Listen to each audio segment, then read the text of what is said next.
La isla de las voces, por Robert Louis Stevenson. Keola estaba casado con Leua, hija de Calamaque, el hombre sabio de Molokai, y vivía con el padre de su mujer.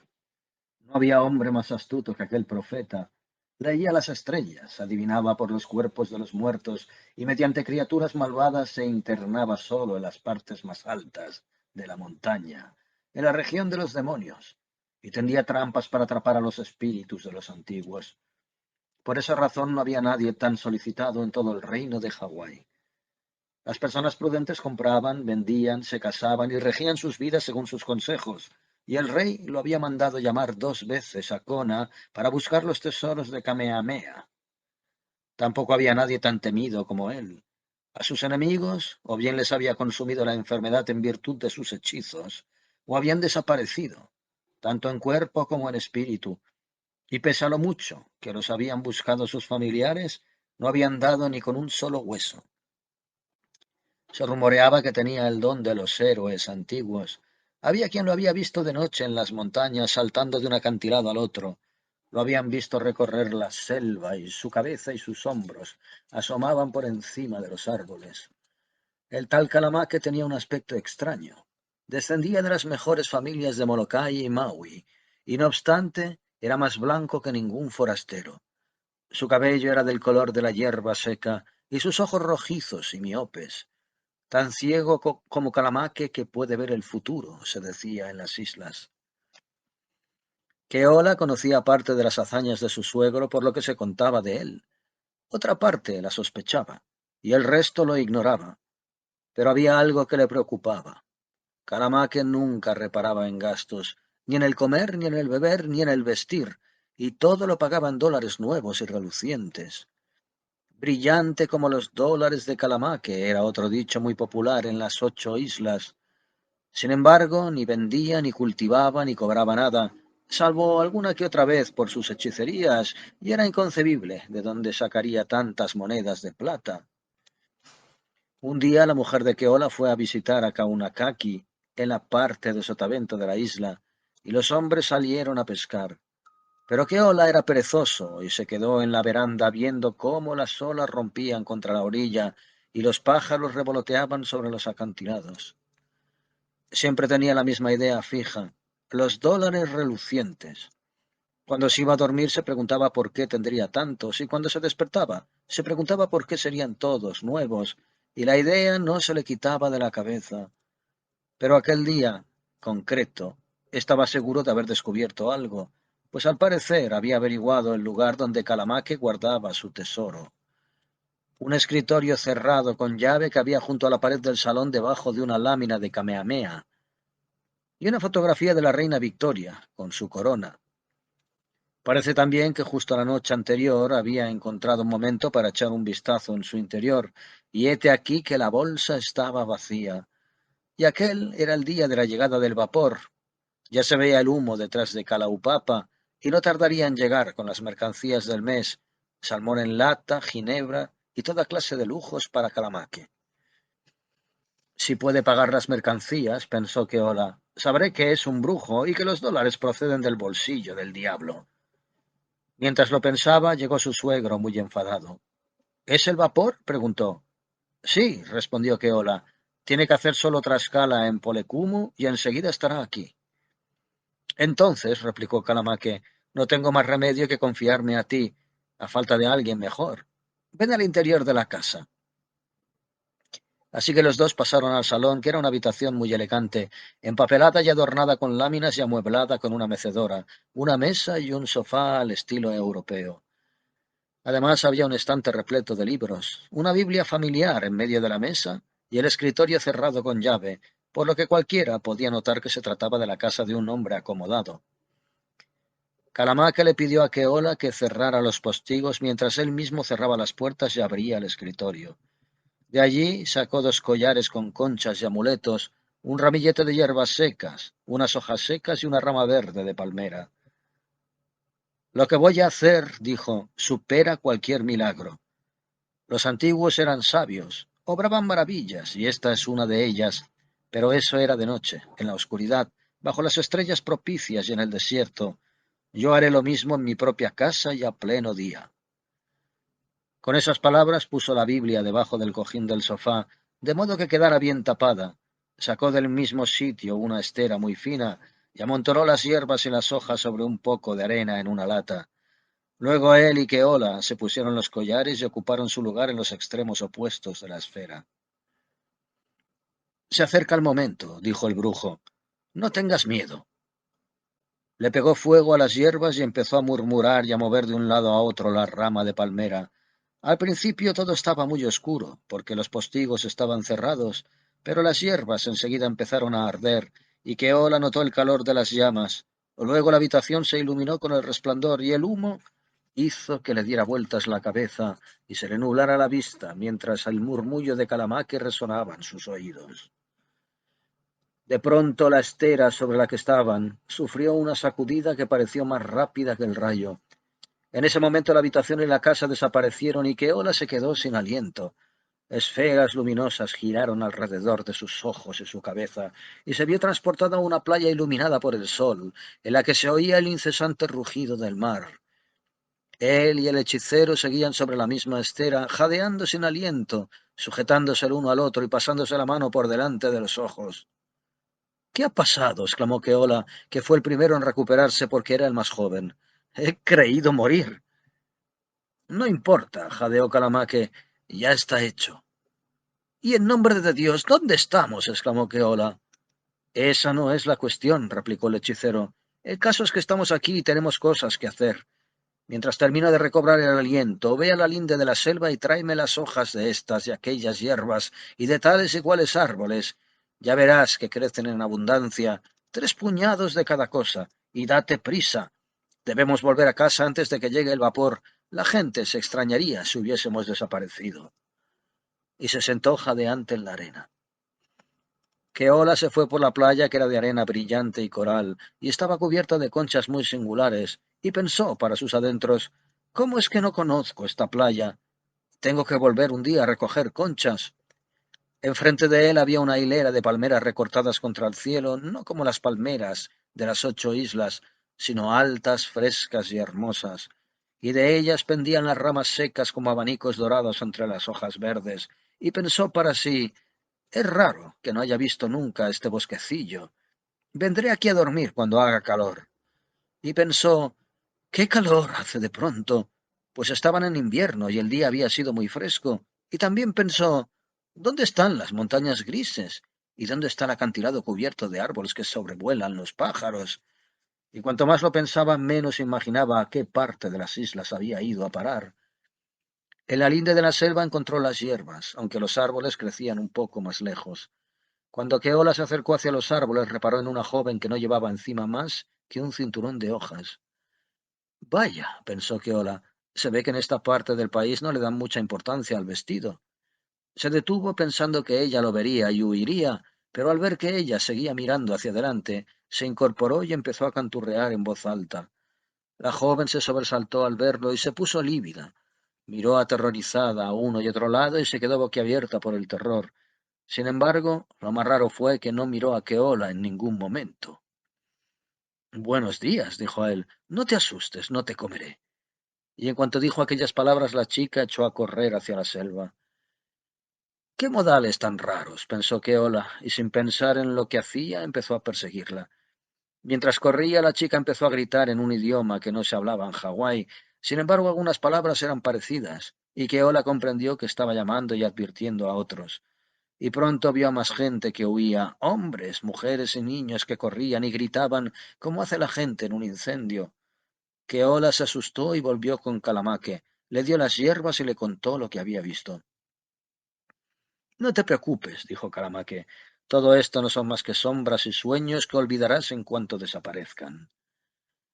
Era como si no me vieran, dijo Keola. Porque no te veían, replicó el hechicero. Aunque estemos a pleno sol, somos invisibles gracias a nuestros amuletos. En cambio, sí que nos oyen, por lo que resulta más prudente hablar en voz baja, como hago yo. Dicho lo cual, hizo un círculo de piedras alrededor de la estera y puso las hierbas en el centro.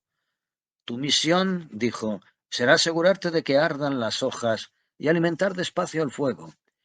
Mientras se consumen, y no tardarán mucho, yo haré lo que tengo que hacer.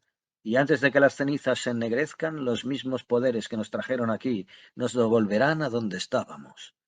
Prepara ahora los fósforos y avísame a tiempo, no sea que se consuman las llamas y me quede atrás. En cuanto prendieron las hojas, el hechicero salió de un brinco del círculo y empezó a correr por la playa como un perro al salir del agua. Mientras corría, iba agachándose para recoger conchas, y Keola tuvo la impresión de que relucían al cogerlas. Las hojas se consumieron entre las llamas, y muy pronto a Keola no le quedó más que un puñado, y el hechicero estaba muy lejos corriendo y agachándose. ¡Vuelve! Gritó Keola. ¡Vuelve! Casi no me quedan hojas. Al oírlo, Calamaque se volvió y si antes había corrido, ahora voló. Pero por mucho que corriera, las hojas se consumían más rápido. Las llamas estaban a punto de apagarse cuando se plantó de un salto en la estera. El aire que levantó apagó la llama, y la playa, el sol y el mar desaparecieron y volvieron a encontrarse en la oscuridad de la habitación cerrada. Otra vez se encontraron cegados y confundidos, y en mitad de la estera había un montón de dólares relucientes. Keola corrió a abrir los postigos y vio el vapor que se balanceaba entre las olas cerca de allí. Esa misma noche Calamaque llevó a su yerno aparte y le dio $5. Keola, dijo, si eres prudente, cosa que dudo, pensarás que esta tarde te quedaste dormido en la veranda y soñaste todo lo que ha ocurrido. Soy hombre de pocas palabras y necesito ayudantes con poca memoria. Calamaque no volvió a decir nada y a referirse a aquel asunto, pero Keola no podía quitárselo de la cabeza. Si antes había sido un holgazán, ahora no daba ni golpe. ¿Para qué voy a trabajar? Pensó, si tengo un suegro que convierte en dólares las conchas marinas. No tardó en gastarse su parte en ropa elegante, aunque luego lo lamentó. Habría hecho mejor, pensó, en comprarme una concertina, porque con ella me habría entretenido todo el día, y se enfadó con Calamaque. Ese hombre tiene alma de perro, pensó. Puede conseguir dólares en la playa siempre que quiera y a mí me deja con las ganas de comprarme una concertina. Pero será mejor que vaya con cuidado. No soy ningún niño. Soy tan listo como él y ahora conozco su secreto. Y fue a hablar con su mujer y se quejó del comportamiento de su suegro. Yo dejaría a mi padre en paz, dijo Legua. Es peligroso interponerse en su camino. Mira lo que me asusta, gritó Keola, y chasqueó los dedos. Lo tengo bien cogido y puedo obligarlo a hacer lo que yo quiera. Y le contó a Leúa toda la historia. Pero ella movió dubitativa la cabeza.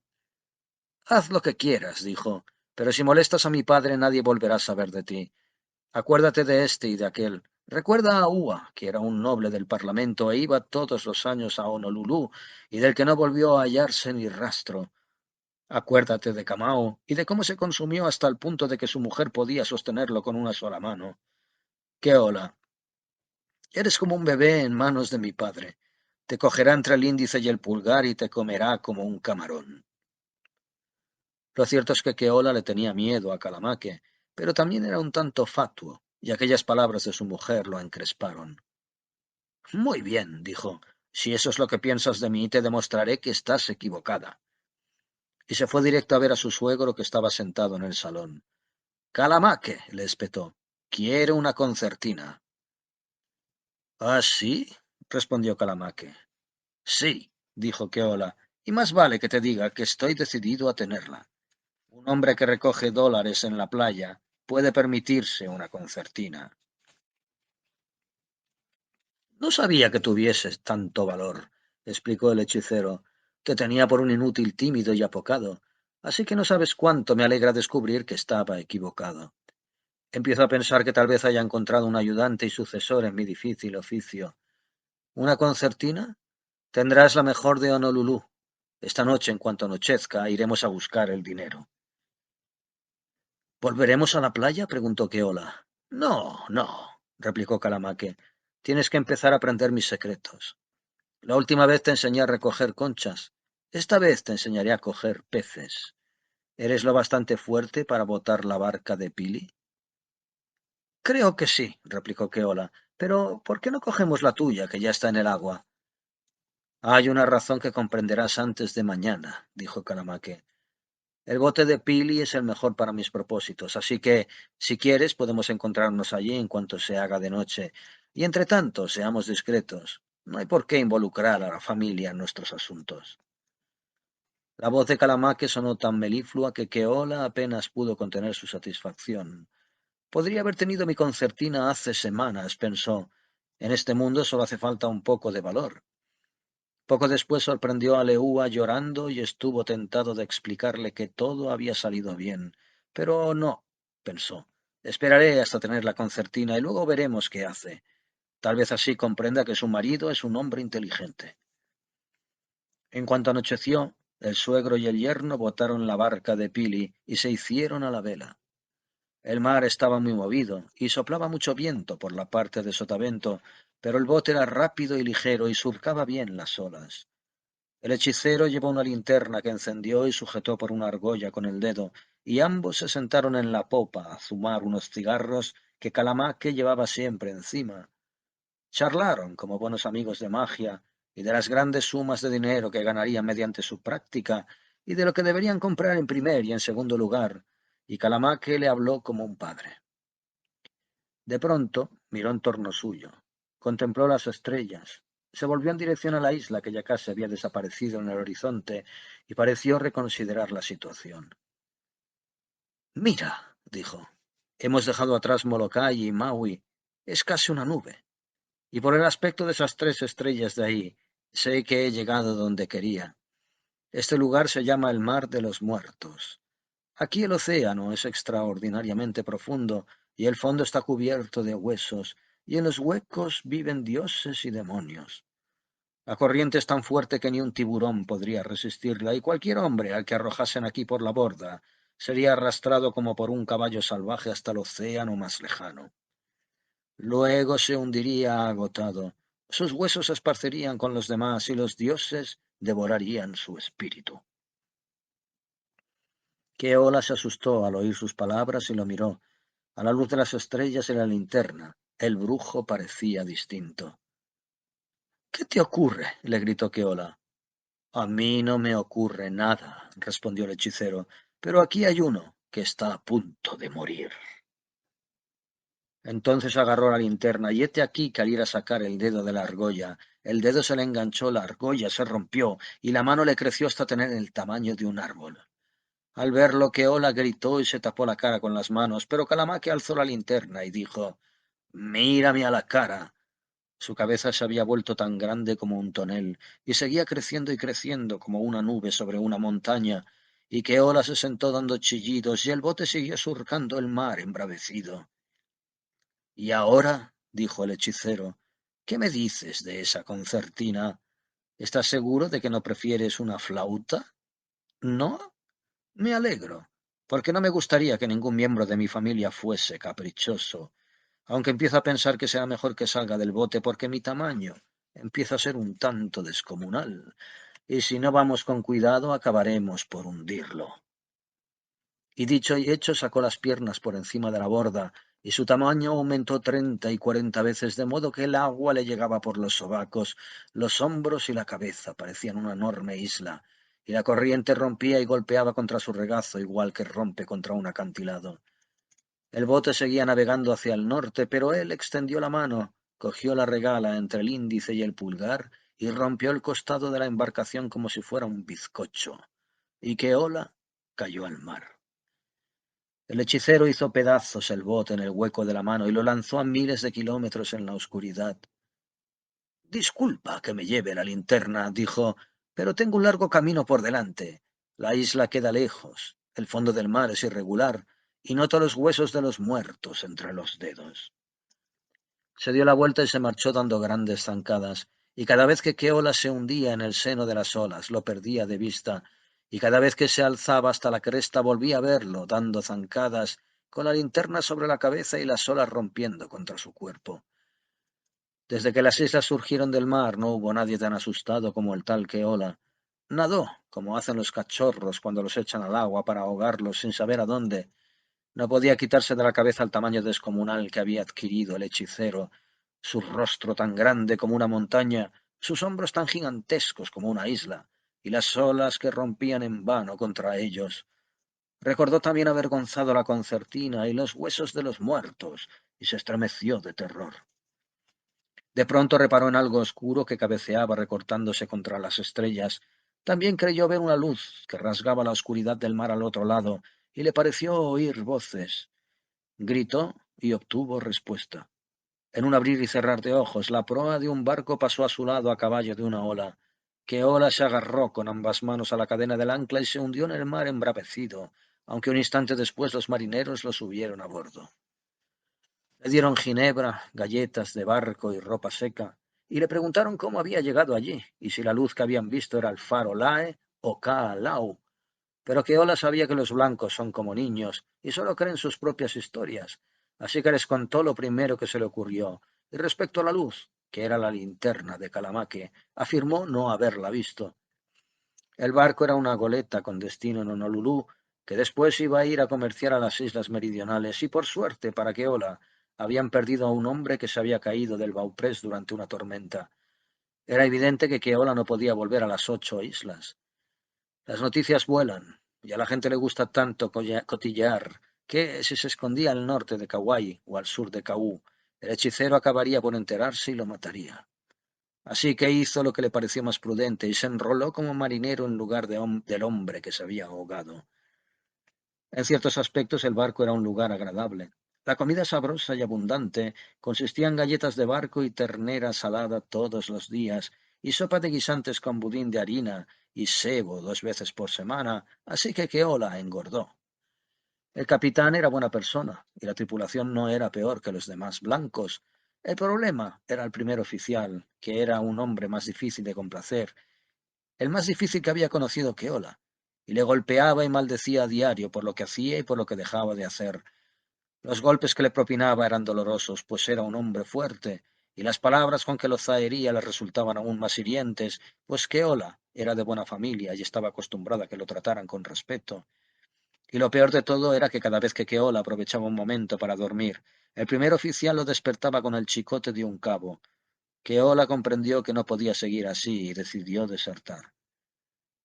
Hacía un mes que habían partido de Honolulú cuando divisaron tierra. Era una noche apacible y estrellada, y el mar estaba liso y el cielo despejado. Soplaba una brisa constante, y a proa vieron una isla y una hilera de palmeras a ras del agua. El capitán y el primer oficial la observaron con el catalejo y dijeron su nombre, y hablaron de ella junto al timón que gobernaba Keola. Al parecer, se trataba de una isla donde no iban nunca los comerciantes. En opinión del capitán, se trataba además de una isla deshabitada, aunque el oficial no parecía de acuerdo. No me fío ni un pelo de la información del almanaque, dijo. Una noche como esta pasé por aquí en la goleta, Eugenie, y vi a los lugareños paseando con antorchas. La playa estaba llena de gente. Bueno, bueno, dijo el capitán, es muy escarpada, y eso es lo que importa. Y según la carta de navegación, la costa no es peligrosa, así que la pasaremos por sotavento. Que la pases por sotavento. ¿Es que no me has oído? Le gritó a Keola, que estaba escuchando con tanta atención que se olvidó de mirar. El oficial le maldijo y afirmó que aquel canaco era un completo inútil y que algún día le ajustaría las cuentas con una cabilla. El capitán y el oficial se fueron debajo de la toldilla y dejaron a Keola solo. Esa isla me conviene mucho, pensó, pues si los comerciantes no se acercan por allí, tampoco irá el oficial, y es imposible que Calamaque se aventure tan lejos. De modo que poco a poco fue acercando la goleta a la costa. Tuvo que andarse con cuidado, pues lo malo de los blancos, y sobre todo de aquel oficial, era que no se podía confiar en ellos. Lo mismo no estaban dormidos, sino fingiendo, y en cuanto oyeran flamear una vela, se levantarían para golpearle con un cabo. Keola siguió acercándose poco a poco, sin vaciar de viento las velas. Al cabo de un rato llegó muy cerca de la costa, y el rumor de las olas que rompían contra los costados del barco se fue haciendo mayor. Al oírlo, el oficial apareció en la toldilla. ¿Qué haces? Rugió. ¿Vas a encallar el barco? Y trató de coger a Keola, que a su vez saltó limpiamente por la borda y se hundió en el mar estrellado. Cuando salió a la superficie, la goleta había vuelto a su curso.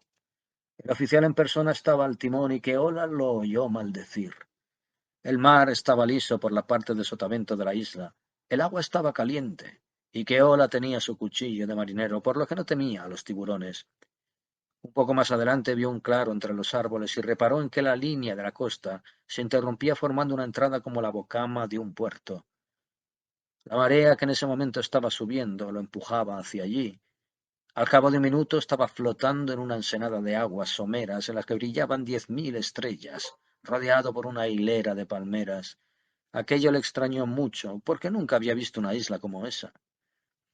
El tiempo que pasó Keola en aquel lugar puede dividirse en dos períodos, la época en que estuvo solo y la época que pasó allí con la tribu. Al principio buscó por todas partes y no vio ni un alma, solo unas casas que formaban una especie de aldea y los restos de unas hogueras, pero las brasas estaban apagadas y las lluvias las habían esparcido. El viento había derribado también algunas chozas. Decidió instalarse allí. Fabricó un yesquero y un anzuelo de concha y pescó y cocinó él mismo su comida.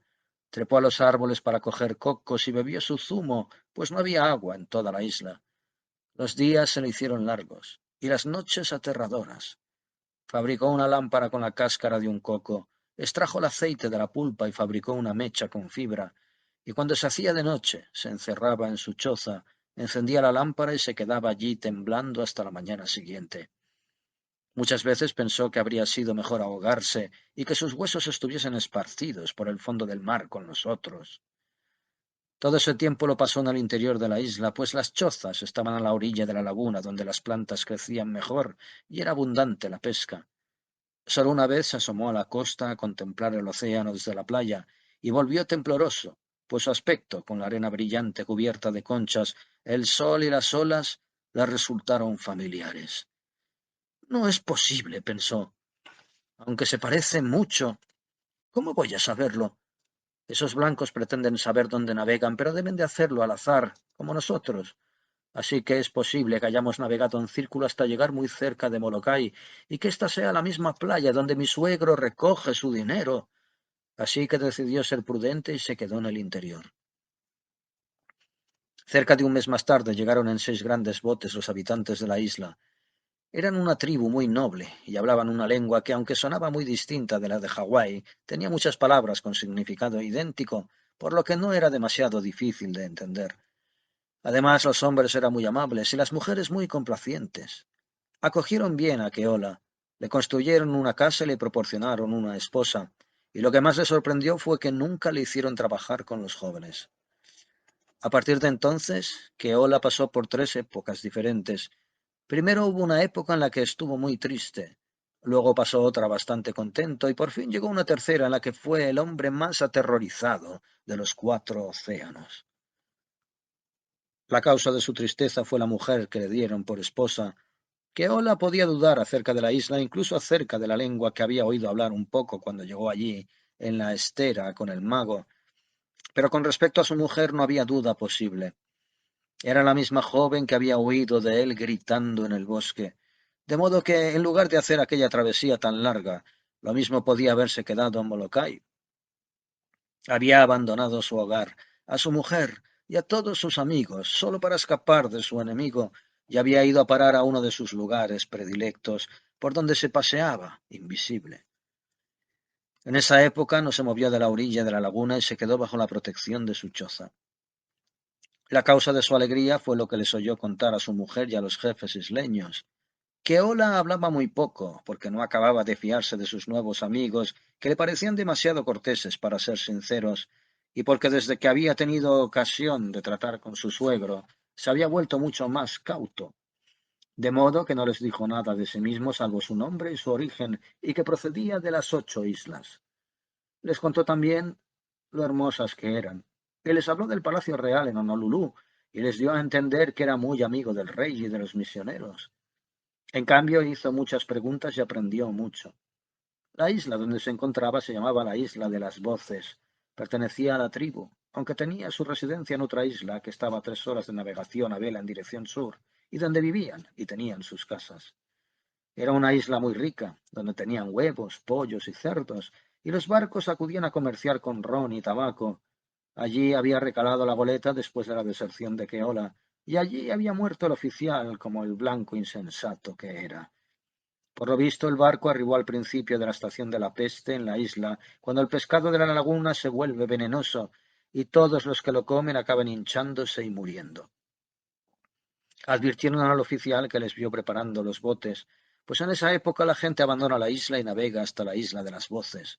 Pero como era un blanco insensato y no creía en más historias que las que él mismo contaba, pescó uno de aquellos peces, lo cocinó y se lo comió, y al poco tiempo se hinchó y murió, lo que fue una buena noticia para Keola. En cuanto a la isla de las voces, estaba deshabitada la mayor parte del año. Solo muy de vez en cuando llegaban algún bote en busca de copra, aunque durante la estación de la peste, cuando los peces eran venenosos, toda la tribu vivía en ella.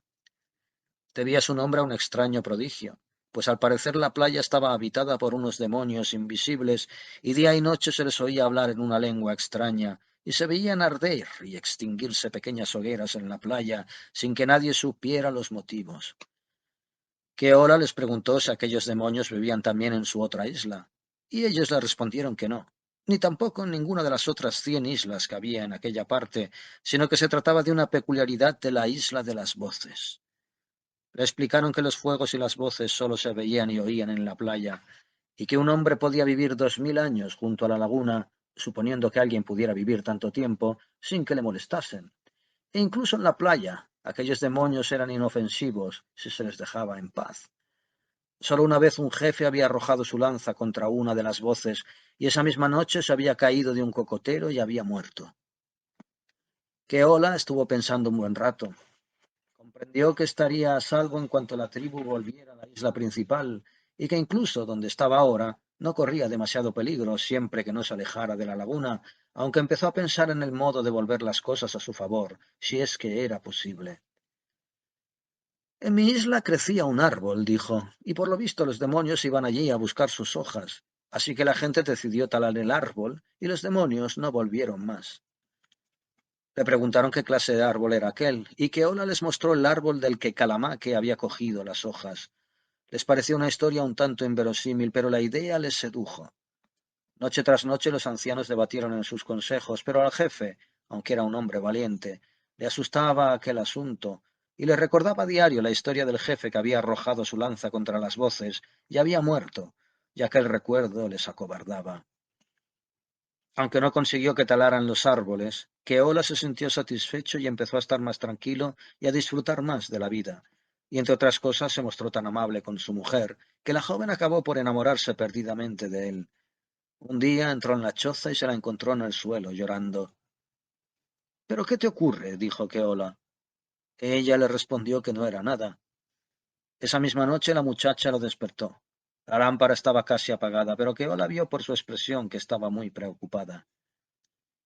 Keola, acerca el oído a mi boca para que pueda susurrarte, pues nadie debe oír lo que tengo que decirte. 2 días antes de que empiecen a preparar los botes, ve a la playa y escóndete entre los arbustos. Los dos escogeremos el sitio de antemano y ocultaremos algo de comida, y todas las noches iré a cantar cerca de allí. Así, cuando llegue la noche en que no me oigas cantar, sabrás que nos hemos ido de la isla, y podrás salir sano y salvo de tu escondite. A Keola se le encogió el corazón. ¿Pero qué estás diciendo? Exclamó. No puedo vivir entre demonios. No me dejaréis en esta isla. Estoy deseando marcharme. Nunca saldrás de aquí con vida, mi pobre Keola, dijo la joven. Debo confesarte que mi pueblo es caníbal, aunque lo guardan en secreto. Y el motivo por el que te matarán antes de marcharnos es que a nuestra isla llegan barcos y Donat Quimarán. Representan a los franceses y hay un comerciante blanco en una casa con una verenda y un sacerdote. Oh, es un sitio precioso. El comerciante tiene barriles llenos de harina y una vez entró en un barco de guerra francés en la laguna y nos dio a todos vino y galletas. Ah, mi pobre Keola, ojalá pudieras llevarte allí, pues te quiero mucho y a excepción de Papiti no hay mejor sitio en los mares del sur. Así fue como Keola se convirtió en el hombre más aterrorizado de los 4 océanos. Había oído hablar de los caníbales de las islas del sur, que siempre le habían inspirado mucho miedo, y ahora estaba viviendo entre ellos. Además, había oído contar a algunos viajeros que cuando tenían intención de devorar a alguien, lo cuidaban y mimaban como una madre a su bebé, y comprendió que aquel debía de ser su caso, y que por eso lo habían alojado, alimentado, casado y liberado de cualquier trabajo, y los jefes y los ancianos hablaban con él como si se tratase de una persona de importancia, de modo que se metió en la cama a meditar sobre su destino y se le heló la sangre en las venas. Al día siguiente, la gente de la tribu estuvo con él tan amable como siempre.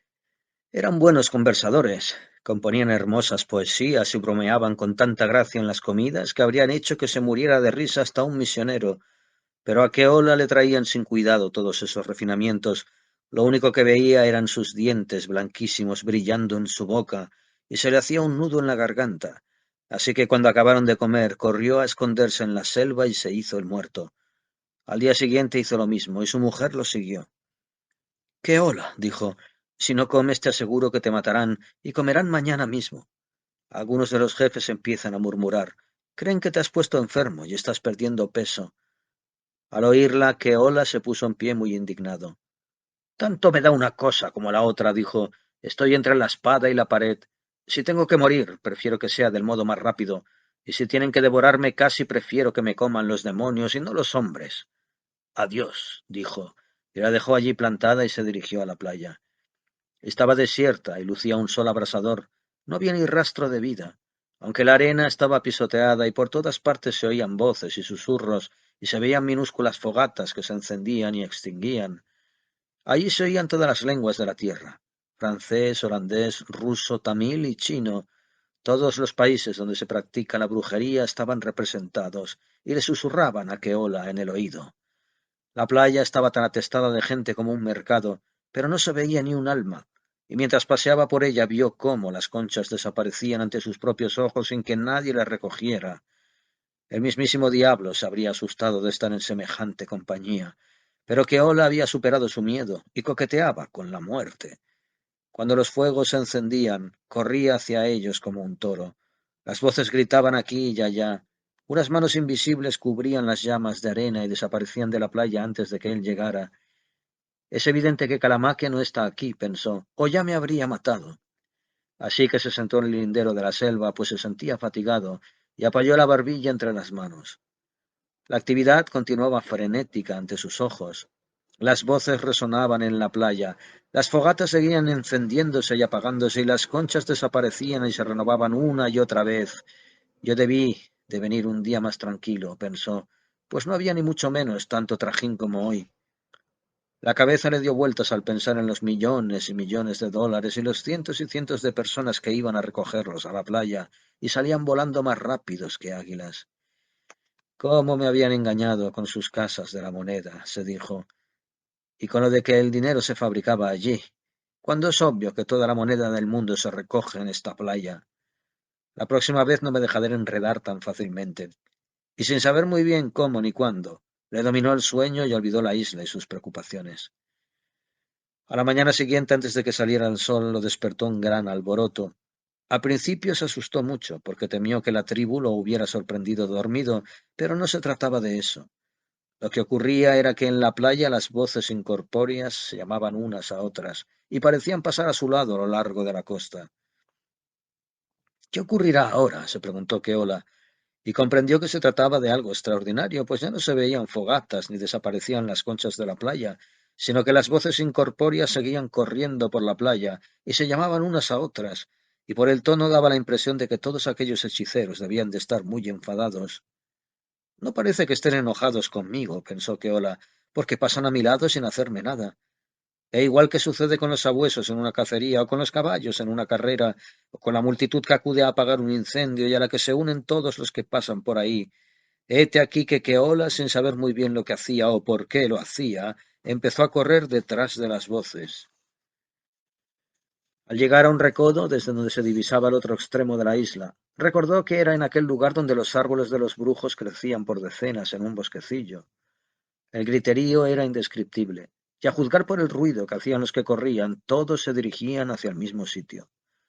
Cuando estuvo un poco más cerca, oyó que el ruido de las voces se mezclaban con el chocar de las hachas, y por fin comprendió que el jefe principal había consentido que los hombres de la tribu talasen los árboles, y que los brujos habían avisado unos a otros, y ahora se estaban reuniendo para defender sus árboles. La atracción por el peligro le impulsó a seguir adelante. Corrió tras de las voces, atravesó la playa, llegó al lindero del bosque y se quedó atónito.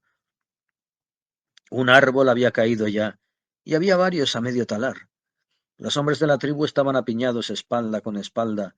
Había cadáveres en el suelo y la sangre corría entre sus pies. El miedo estaba pintado en todos sus rostros y sus voces se alzaban como el chillido de una comadreja. Igual que un niño, cuando juega con su espada de madera y da mandobles y estocadas al aire, los caníbales blandían sus hachas y gritaban al golpear a nadie. Solo aquí y allá, que Ola vio un hacha alzarse en el aire sin que la sostuviera en ningunas manos, y algún hombre de la tribu que caía descalabrado o partido en dos mientras su alma huía aullando de su cuerpo. Que Ola estuvo un rato contemplando como en sueños aquel prodigio, y luego lo invadió un temor mortal por estar asistiendo a tales cosas. En ese mismo instante el jefe de la tribu lo vio y lo llamó por su nombre, y la tribu entera lo miró con ojos centelleantes y haciendo crujir los dientes. Ya he pasado aquí demasiado tiempo, pensó Keola, y echó a correr hacia la playa sin saber muy bien lo que hacía. ¡Keola! Lo llamó una voz en la playa desierta. Lewa, ¿eres tú? Gritó jadeante, y la buscó en vano, pues a juzgar por lo que veía estaba totalmente solo. Te vi pasar antes, respondió la voz, pero no me oíste.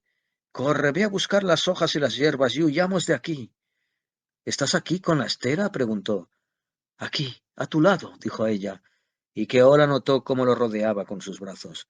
Corre, trae las hojas y las hierbas antes de que vuelva mi padre. Keola corrió como si le fuese la vida en ello y cogió las hierbas del mago, y Lewa le guió de vuelta. Le ayudó a subir a la estera y encendió el fuego. Mientras ardía, oyeron el estruendo de la batalla en el bosque. Los hechiceros y los caníbales luchaban encarnizadamente. Los brujos invisibles gritaban como toros en una montaña, y los hombres de la tribu replicaban con sus chillidos aterrorizados. Keola estuvo escuchando tembloroso mientras observaba cómo las manos invisibles de Lewa alimentaban el fuego con las hojas. Las echó todas de golpe y sopló para avivar el fuego, y las llamas se alzaron tan altas que le quemaron las piernas a Keola. La última hoja se consumió. La llama se apagó, se produjo una conmoción y Keola y Lewa volvieron a encontrarse en la habitación de su casa. Cuando Keola vio por fin a su mujer, se alegró mucho, y le encantó estar de vuelta en Molokai y sentarse a comer un cuenco de poi, pues en los barcos nadie come poi, y en la isla de las voces ni siquiera lo conocían. Y estaba feliz de haber escapado de las manos de los caníbales. Sin embargo, había una cuestión que no estaba tan clara, y Keola y Lewa la discutieron toda la noche muy preocupados. Al parecer, Calamaque se había quedado en la isla.